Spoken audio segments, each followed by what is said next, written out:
बिस्मिल्लाहिर्रहमानिर्रहीम नहमदुहु व नुसल्ली अला रसूलिहिल करीम। अस्सलामु अलैकुम। सुल्तान सलाहुद्दीन अय्यूबी ने जब बैतुल मुक़द्दस को फ़तह किया तो ये तारीख़ है 27 रजब 583 हिजरी ईस्वी में, ये 14 अक्टूबर 1187 ईस्वी है।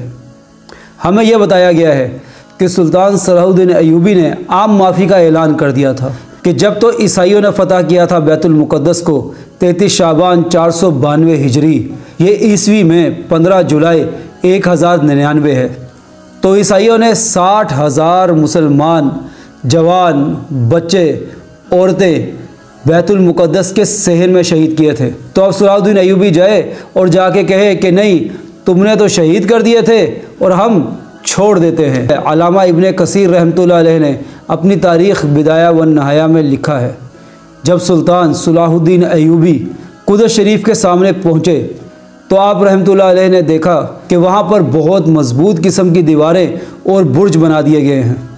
सुल्तान सलाहुद्दीन अय्यूबी वेस्ट यानी मगरिब की तरफ रुके। 5 दिन तक आपने उस किले का जायज़ा लिया, उसका मुहासरा किया, सारी दीवारों के सामने, बुर्जों के सामने फ़ौज को तैनात किया।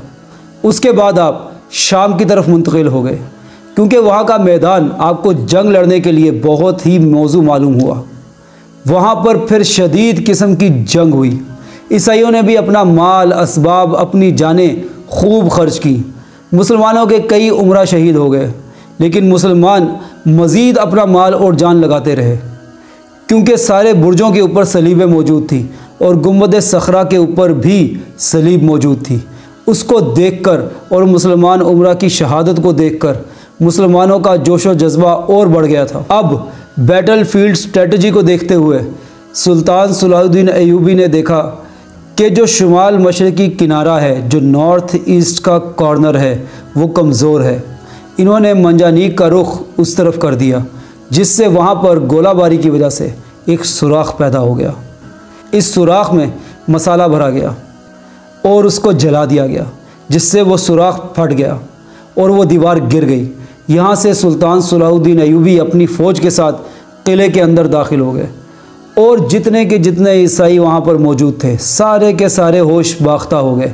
वो जानते थे अब हमारे साथ क्या किया जाएगा। और सुल्तान सलाहुद्दीन अय्यूबी ने बैतुल मुक़द्दस की तरफ जाते ही जो ऐलान किया वो ये था कि अब मैं तुम्हारा वही हाल करूँगा जो तुमने यहाँ पर मुसलमानों के साथ सलूक किया था। अब ईसाइयों के बड़े बड़े उमरा, उनके वज़ीर, उनके मुशीर, उनके उसाज़ा, उनके कमांडर्स, उनके ताजिर सलाहुद्दीन अय्यूबी के पास आए और आके सुल्तान सलाहुद्दीन अय्यूबी रहमतुल्लाह अलैह से कहा कि आप हमें माफ़ कर दें, हमसे माल असबाब ले ले, लेकिन हमें जाने दें, हमारी वैसे नस्ल कशी ना कीजिएगा।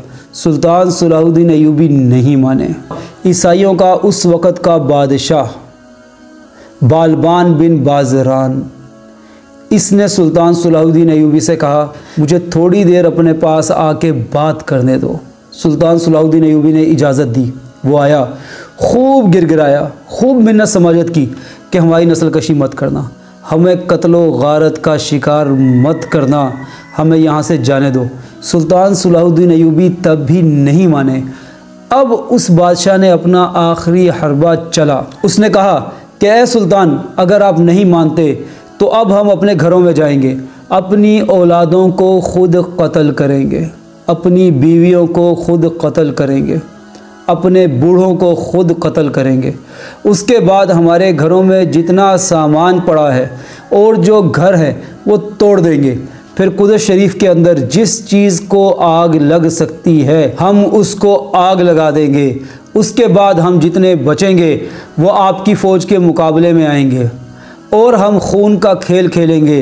जितनों को मार सके आप में से हम मार देंगे, क्योंकि हम जानते हैं हार हम जाएंगे।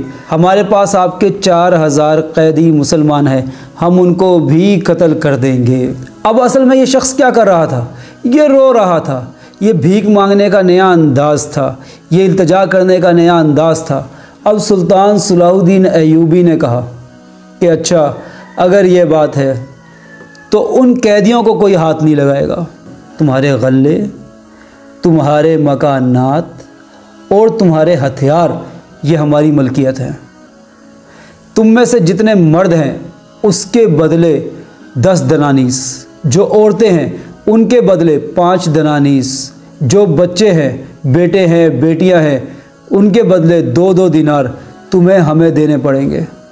तब हम तुम्हें यहाँ से जाने देंगे और कुदस शरीफ को तुम में से कोई हाथ नहीं लगाएगा। चनाचे इस बात पे सुलह लिखी गई।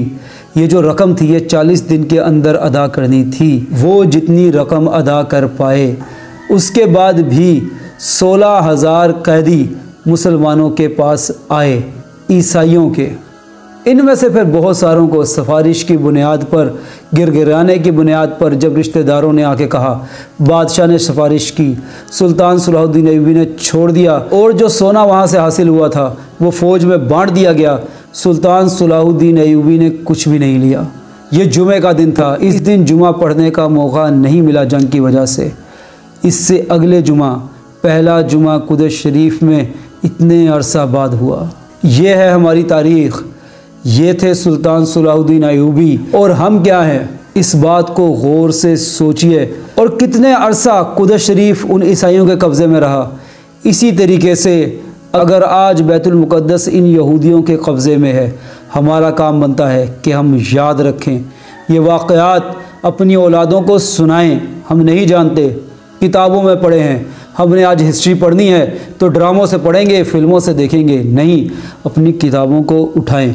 आप ख़ुद इसको पढ़िए, अपनी औलादों को पढ़ाइए। फिर जिस दिन कोई सुल्तान सलाहुद्दीन अय्यूबी हम दोबारा से पैदा करने में कामयाब हो गए, दोबारा से वही हाल उनका होगा, वो दुर्गत उनकी बनेगी।